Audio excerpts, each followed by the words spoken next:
నమస్తే, welcome to RN TV.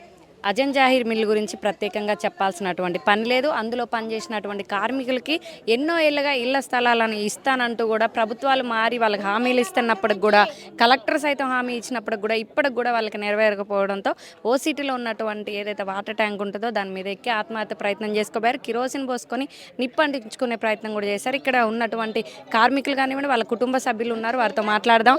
ఏందమ్మా అసలు ఏం జరిగింది? మీరు ఆత్మహత్య చేసుకునేదాకా ఎందుకు పోతున్నారు? అసలు అంటే గవర్నమెంట్లో వస్తున్నాయి, ఎన్నికల ముందు మీకు హామీలు ఇచ్చిండ్రు, కలెక్టర్లు కూడా ఇస్తామని చెప్పిండ్రు కదా, ఏమైంది?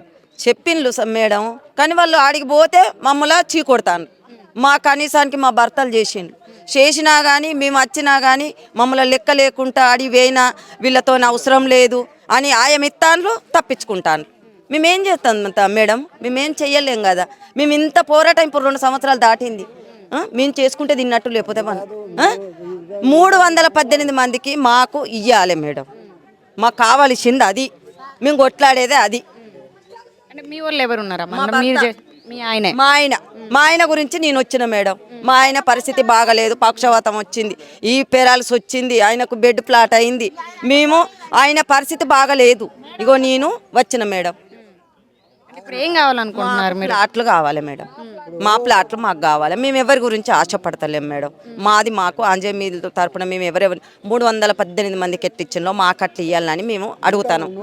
130 మందికి 130 మందికి మాకు అది చెప్పమంటే నువ్వు పని చేసిన వల్ల మీ వాళ్ళు ఎవరైనా చేశారు? ఇది వరకు 130 మందికి ఇచ్చిన మా కార్మికులే.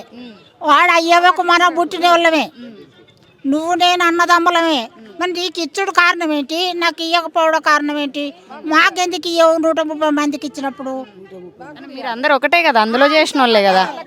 ఒక్కటే వాళ్ళకి ఇచ్చిండు, మాకు ఇవ్వలే. ఎందుకు ఇవ్వలే? ఎక్కడో అడవిలో చూపిస్తాను, కోతుల అడవిలా. మేము ఎక్కడ పోవాలి? అసలు ఆ జాగా ఎట్లుండదో మాకు తెలియదు. బలవంతంగా మాకు నంబర్లు ఇచ్చిండ్రు, గుద్దిండ్లు. కలెక్టర్ ఇచ్చింది.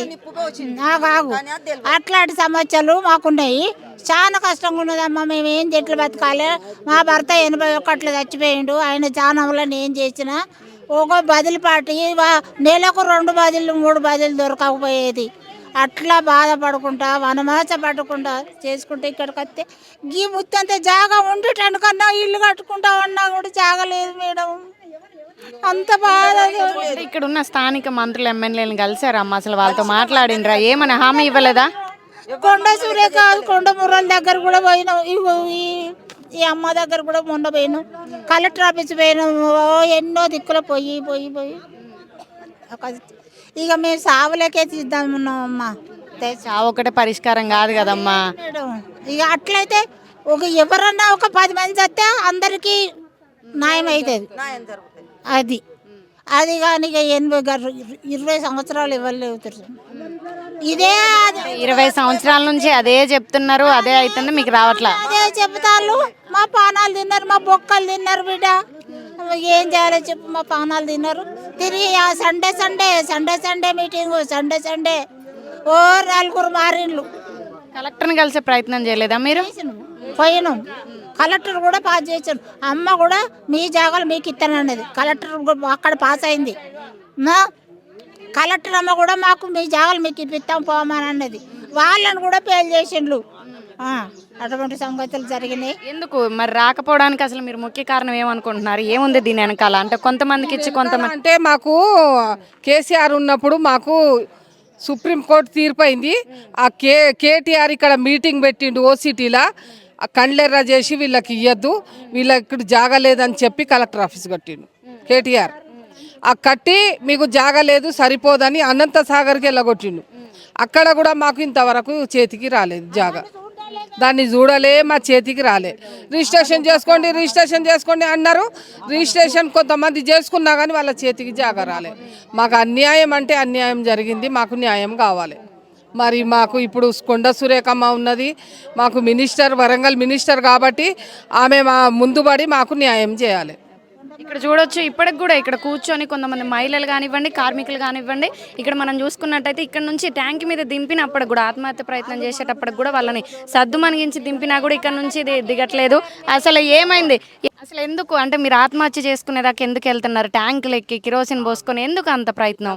మాకు 318 మందికి 200 గజాల చొప్పున కలెక్టర్ ఆఫీస్ దగ్గర ఇండ్ల స్థలాలు ఇవ్వాలి.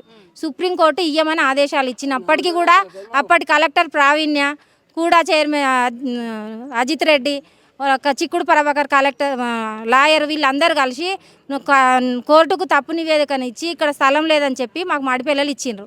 అక్కడ కనీసం పశువు కూడా కనబడదు, మనుషులు ఎట్లుంటారు? మాకు వద్దని చెప్పి మా పోరాటం ఇట్లనే సాగుతుంది. మరి అప్పుడు మాకు ఇవ్వడానికి లేని భూములు ఇప్పుడు వీళ్ళకి వేలం పాటలు ఎట్లొచ్చినాయి? మేము అదే ప్రశ్నిస్తున్నాం. కలెక్టర్ను కలిసినాం, కలెక్టర్ పట్టించుకుంటలేదు, కూడా వాళ్ళు పట్టించుకుంటలేరు. మన లోకల్ మంత్రి ఎమ్మెల్యే మాకు ఓట్లేసి గెలిపించినప్పటికీ కూడా ఇప్పిస్తానని ఓట్లకు ముందు హామీ ఇచ్చిన మంత్రి కూడా మమ్మల్ని పట్టించుకుంటలేదు. మేము ఏం చేయాలో మాకు తెలియక దిక్కుదోచని పరిస్థితిలో ఆత్మహత్య యత్నానికి ప్రయత్నిస్తాను. ఇది కూడా మాకు స్వేచ్ఛ లేదంటే చెప్పండి, మా ప్రాణం తీసుకునే స్వేచ్ఛ మాకు లేదా? మీ ప్రాణాలు తీసుకుని మీ కుటుంబాలు ఆధారపడి ఉన్నాయి కదా మీ మీద. మేము పేదవాళ్ళం, దళితులం, పేదవాళ్ళం. మాకు తల్లిదండ్రులు పనిచేసిండ్రు ఇందులో. మా తల్లిదండ్రులు చెమట నెత్తురు పడ్డ భూమి మాకు కావాలని మేము అడుగుతున్నాం. రేపు మా పిల్లల భవిష్యత్తు మంచిగా ఉంటుందని అడుగుతాను. అంటే ఇక్కడ గొప్ప గొప్పలే ఉండాలనా, పేదోళ్ళు ఉండకూడదా? అంటే ఈ విలువైన భూములలో విలువైన వ్యక్తులే ఉండాలా? అక్కడ ఎట్లా రాసలేదు ఎవరికి అది అదే అడుగుతున్నామండి. విలువైన భూములలో పేదలు ఉండడానికి అవకాశం లేదా? విలువైన వ్యక్తులే, డబ్బున్న వ్యక్తులే ఉండాలా? మా భూములు మాకు ఇవ్వమని మేము పోరాటం చేస్తాం. వేలానికేసే భూములు వాళ్ళకు ఉంది కానీ మాకు ఎందుకు ఇవ్వరు అన్నది మీ పోరాటం, అంతేనా? అంతే. వేలానికి మా భూములలో వేలం వేసే హక్కు వాళ్ళకి ఎక్కడిది?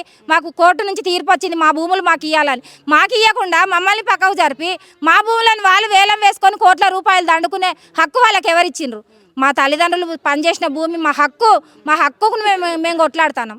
మా తల్లిదండ్రుల భూములనే మేము అడుగుతున్నాం కానీ కలెక్టర్ కానీ ఈ కూడా వాళ్ళది, మంత్రి గారిది, వాళ్ళ పర్సనల్ భూములు మేము అడుగుతలేము, వాళ్ళ ఆస్తులు మేము అడుగుతలేము. మా తల్లిదండ్రులు పనిచేసిన భూములు మాకు ఖచ్చితంగా కావాలి, మాకు ఇవ్వాలి. ఇచ్చే వరకు మా పోరాటం ఇట్లనే సాగుతుంది. ఈ 318 మంది కోసం కనీసం 18 మందిమైనా చచ్చిపోతాం. అట్లా అది తప్పు కదమ్మా. ఇంతమంది ప్రాణాలు తీసుకోవాల్సిన కర్మ ఏం పట్టింది? మీకు పోరాడే హక్కు ఉంది కదా. మా గోడు వినే నాదుడు లేడు. మా ఓటు కావాలి. వాళ్ళ పార్టీలకు పనిచేయడానికి మా నోరు కావాలి. ఎలక్షన్ ముందు హామీ ఇచ్చిండ్రు కదా మీకు. ఇచ్చింది, ఎలక్షన్ ముందు హామీ ఇచ్చింది. 318 మందికి ఇచ్చి స్థలాలు ఇచ్చి ఇండ్లు కట్టిస్తామన్న హామీ కూడా ఇచ్చినప్పటికీ ఇండ్లు ఇవ్వకుండా మా జాగాలు మాకు ఇస్తే గుడిసెలు వేసుకుంటాం. మాకు గుడిసెలు వేసుకొని ఉంటాం. మాకేం పెద్ద కార్లలో ఏసీలలో ఉండాలని ఆశ లేవు. కనీసం భూమి మీద మా పిల్లలు మేము పడుకోవడానికి ఇంత జాగా అడుగుతాను. మా కిరాయి ఇండ్లు, మాకు ఇండ్లు లేవు. మా జాగాలు ఇస్తే ఆ జాగాలలో చిన్న గుడిసెలు వేసుకొని ఏదో మా బతుకులు మేము బతుకుతాం. అంటే గొప్ప గొప్ప వాళ్ళకే, డబ్బున్న వాళ్ళకే అక్కడ ఉండే హక్కు ఉన్నదా? మాకు లేదా? మేము మనుషులమే కదా, మేము కూడా ఓట్లేసినాం కదా. ఓట్లకు ముందు ఒక మాట, ఓట్ల తర్వాత ఒక మాట. మొన్న 4 రోజుల కింద కొండ మురళి గారు మేము కూడా వేలం ఆపుతాము, మీ భూములు మీకే ఇప్పిస్తా, యూనియన్ ఆఫీస్ కట్టిస్తా అని చెప్పిండు. ఏడి మరి ఇక్కడ మంచిగా రాజాంతంగా వాళ్ళు పోలీసులను పెట్టి ప్రొటెక్షన్ పెట్టుకొని వేలం పాటలు వేస్తాను. ఇప్పుడు ఈ మాకు ఎటు దోయకనే మేము ఇక్కడ ఆత్మహత్య చేసుకోవడానికి వచ్చినాం. పెద్ద మనిషి పెట్రోల్ పోసుకున్నాడు. మరి మాకు ఎవరు దిక్కు? మాకు దిక్కెవరు? మాకు ఎవరు ఇవ్వాలి? మేము ఎవరిని అడగాలి? ఈ మధ్యలో అసలు కలెక్టర్ గారిని కలిసే ప్రయత్నం చేసిండ్రా? అసలు ఈ చర్యకు ముందు కలెక్టర్ గారిని 10 సార్లు కలిసినాం. 10 సార్లు కలిస్తే ఆమె మమ్మల్ని చూడంగానే కోపంగా తర్వాత మాట్లాడండి అంటది.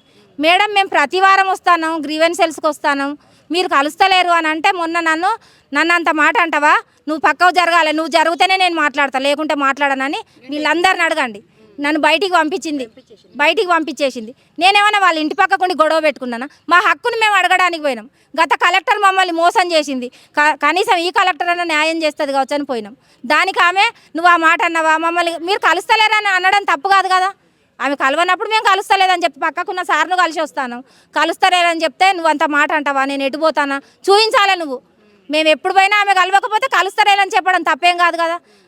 నువ్వు ఉంటే నేను మాట్లాడానని నన్ను బయటికి పంపించింది. మీరు ఎన్నిసార్లు వెళ్ళింది? అక్కడ సీసీ ఫుటేజ్ ఉండనే ఉంటుంది కదా. అది చూసుకోవాలి కదా. ఆమెకు మేము చెప్పేంతటి ఆమె పెద్ద చదువు, పెద్ద హోదాలో ఉన్నది. మాలాంటి వాళ్ళతో అనిపించుకోవడం అవసరం లేదు కదా. అందుకే నేను చెప్పేది ఒకటే, మాకెవరు న్యాయం చేయరు అని ఒక కన్ఫ్యూజన్కి వచ్చేసి వచ్చి ప్రభుత్వాలు మారుతున్నాయి, మీ జీవితాలు మారట్లేదు. హామీలు ఇస్తున్నారు కానీ మారతాయండి. ప్రభుత్వాలు మారతాయి. ఎందుకంటే లేని హామీలు, ఉత్త హామీలు అన్ని బోగస్ మాటలు చెప్పి పేదోళ్ళ దగ్గర ఓట్లు వేయించుకొని వాళ్ళు మాత్రం పైకి ఎదుగుతారు. మా నెత్తుల మీద కాళ్ళు పెట్టుకుంటా తొక్కుకుంటా వాళ్ళ పునాదులు గట్టిగా చేసుకుంటారు. కానీ మా బ్రతుకులు ఇక్కడనే ఉన్నాయి. ఏ ప్రభుత్వం వచ్చినా మా 318 మంది రాత తిరగ రాస్తలేరు. మరి ఎవరు రాస్తారో తెలియదు, మొత్తం చెరిపేస్తారో కూడా తెలుస్తలేదు. అంటే నాకు తెలిసినంత వరకు చెరిపేస్తారు కావచ్చు. ఇప్పటికీ అందులోంచి ఒక 150 మంది చనిపోయారు. మేము వాళ్ళ పిల్లలం పోరాటం చేస్తాను, మిగతా వాళ్ళు కూడా చచ్చిపోతారు. అందరు చచ్చిపోయినాక మీరు వాళ్ళ పిల్లలు మీకెక్కడి హక్కు అంటారు కావచ్చు అని నేను అనుకుంటాను. అది నేను చెప్పేది. మరి మాకెవరు న్యాయం చేస్తారు? అందరు వస్తారు, రోజులు గడుస్తున్నాయి, అందరూ మర్చిపోతారు, మీ తరం అనేది పోతుంది కాబట్టి తర్వాత అడిగేటోళ్ళు లేరనే. నా చిన్న కొడుకు పుట్టక ముందు ఆ మిల్లు బంద్ అయింది. నా చిన్న కొడుకు ఇప్పుడు 21 సంవత్సరం కూడా అయిండు. వానికి కూడా పెళ్లి చేస్తే వానికో కొడుకు పుడతాడు, వాడు తిరుగుతాడేమో అని నేను అనుకుంటాను. నేను చచ్చిపోతే ఇప్పుడు మా డాడీ చచ్చిపోయాడు, ఇప్పుడు ఈ భూమి కోసం తిరిగి నేను చచ్చిపోతా, నా కొడుకు తిరుగుతాడు కావచ్చు ఇక అని నేను అనుకుంటాను మేడం. అని నా ఆలోచన అంతే. ఇప్పుడు నా కొడుకు పుట్టినప్పుడు ఇది బంద్ అయింది, ఈ కేసు స్టార్ట్ అయింది. ఇప్పుడు వాడు పెళ్లికి వచ్చిండు, మరి వాడి కొడుకు పుట్టి వాడేమన్నా చేస్తాడు కావచ్చు అని ఇక మాది అయిపోయింది. ఇక్కడ మేము చేసేది ఏం లేదు. ఇక మా ప్రాణాలు తీసుకుంటే కూడా ఎవరు హామీ ఇచ్చేటట్టు కనబడతలేరు. ప్రాణాలు తీసుకోవడం అనేది ఒక సొల్యూషన్ కాదు కదా. అంటే మీ మీద మీ కుటుంబాలు ఆధారపడి ఉన్నాయి కదా. కలెక్టర్ మేడం ఇక్కడికి వచ్చింది, వేలం పాట వేయడానికి వచ్చిందా, మా సావులు చూడడానికి వచ్చిందా, వేలం పాట ఆపడానికి వచ్చిందా, పేదవాళ్ళకు సహకరించడానికి వచ్చిందా?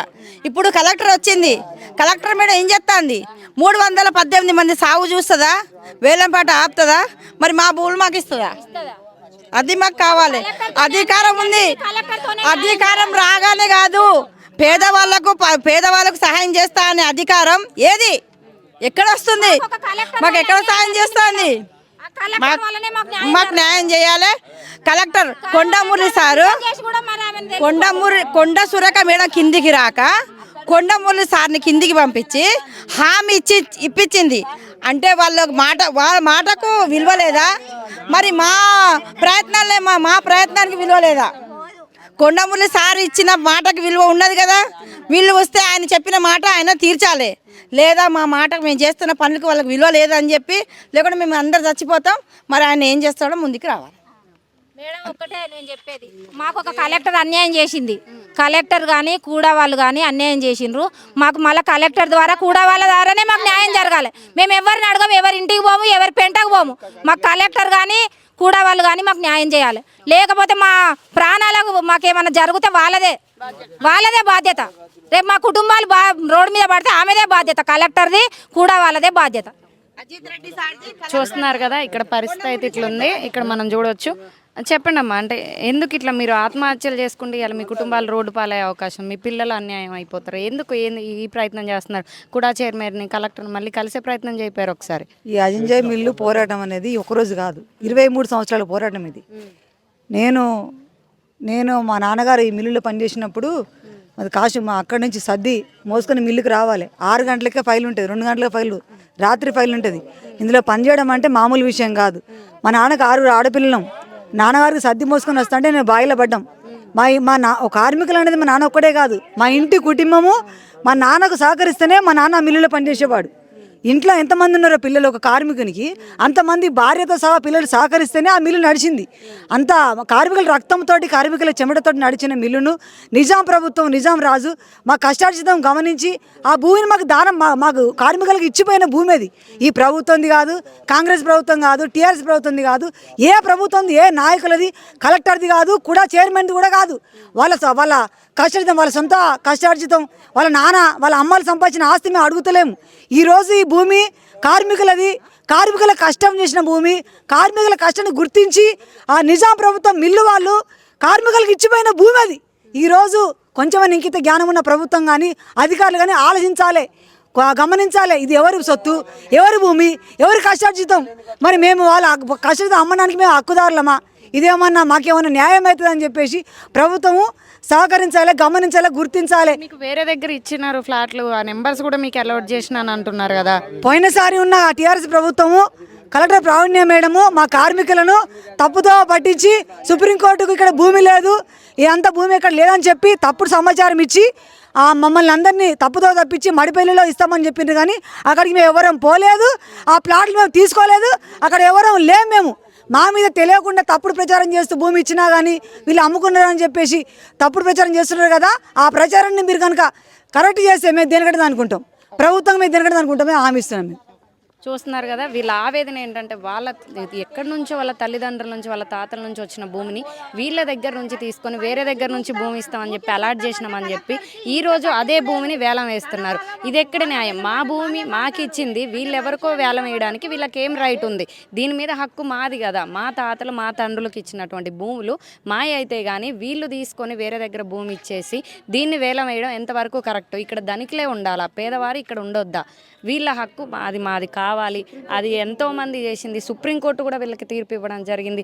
వీళ్ళ స్థలం వీళ్ళకి ఇవ్వాలంటూ ఈరోజు వాళ్ళ ప్రాణాల సైతం త్యాగం చేసే కాడికి, ఎందుకంటే వీళ్ళందరూ కూడా చేసుకుంటే బతకటోలేదు. ఆజం జాహిర్ మిల్ అంటే ప్రత్యేకంగా చెప్పాల్సింది కాదు, నిరుపేద కుటుంబం నుంచి వెళ్ళిన వాళ్ళు అలా పనిచేసిన వాళ్ళు, అది వాళ్ళని చూసి అక్కడ ఉన్నటువంటి నిజాం రాజులు వీళ్ళకి ఇచ్చినటువంటి స్థలం అది అంటూ కూడా వీళ్ళు చెప్తున్నారు. ఏ గవర్నమెంట్ది కూడా కాదు, వాస్తవానికి వాళ్ళకి ఇచ్చినటువంటి భూమిని ఈరోజు గవర్నమెంట్ తీసుకొని వేరే వాళ్ళకి వేలం వేస్తుంది. కాబట్టి మా కుటుంబాలు సైతం మేము ఎంతమంది 10 మంది చనిపోయినా మిగతా వాళ్ళకి న్యాయం జరుగుతుంది అంటూ మనం చూడొచ్చు. ఇక్కడ ఉన్నటువంటి ట్యాంక్ ఏదైతే ఉందో ఇక్కడ వీళ్ళు ఎక్కి పైన వీళ్ళు ఏదైతే ఆత్మహత్య యత్నం చేసి ఒక అతను కిరోసిన్ పోసుకొని కూడా చనిపోవడానికి ప్రయత్నం చేసిండు. ఇదే ట్యాంక్ మీదకి ఇక్కడ వీళ్ళు ఎక్కడంతో పోలీసు వాళ్ళు వెంటనే అలర్ట్ అయ్యి ఇక్కడికి వచ్చి వాళ్ళు ఆత్మహత్య చేసుకునే ప్రయత్నాన్ని అయితే విఫలం చేసి వాళ్ళని కిందకి దించి వాళ్ళని సర్దుముచ్చే ప్రయత్నం అయితే చేశారు. ఇక్కడ మనం చూసుకోవచ్చు పోలీసు బలగాలు వీళ్ళందరూ కూడా ఇక్కడ వచ్చి చాకచక్యంగా వీళ్ళని అయితే కిందకి దింపి వాళ్ళ ప్రాణాలను అయితే కాపాడడం జరిగింది. కానీ వీళ్ళు మొండి వైఖరి, ఏదైతే మా స్థలాలు మాకు కావాలి, ఖచ్చితంగా అది మా హక్కు, మా భూమి,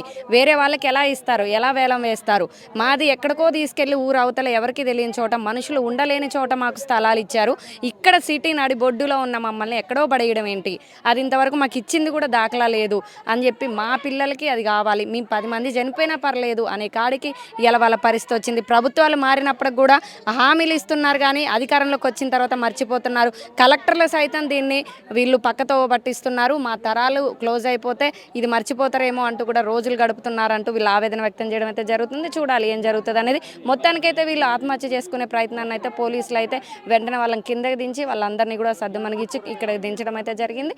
మొత్తానికైతే ఆజం జాహిర్ మిల్లుకి సంబంధించినటువంటి ఇళ్ల స్థలాల ముచ్చట అయితే మాత్రం ఈ రోజు హాట్ టాపిక్గా మారిందని చెప్పుకోవచ్చు. వాళ్ళ పిల్లలకి మాకు ఖచ్చితంగా భూమి కావాలి, వాటిని వేలం వేయడానికి అటు ఎట్టి పరిస్థితుల్లో మేము ఒప్పుకోము, ఇది ఎంత దూరమైనా మేము వెళ్తాం అంటూ కూడా వాళ్ళు చెప్పడం జరుగుతుంది. ఇలాంటి మరిన్ని వార్తలు మీ ముందు తీసుకొస్తుంది మీ RN TV. Keep watching.